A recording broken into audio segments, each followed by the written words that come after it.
Hi dear friends, welcome back to this channel. Today in this video I will show you how to sync your contact on TikTok, because sometimes we want to sync our contact on TikTok. So in this video I will show you how you can easily do it. So firstly open the TikTok application. So when you will open the TikTok application, you can see profile at the bottom right corner, and then you can see three lines on the top right corner.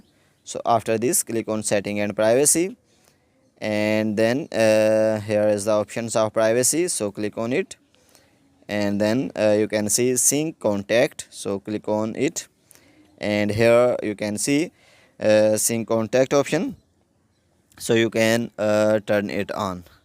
So guys, when you will turn it on, so your phone contact will be periodically synced to help you to find and get discovered to people you know, and you can turn this off at any time. So guys, in this way you can turn on sync contact. If this video is helpful for you, then please give like this video and subscribe our channel. Thanks for watching.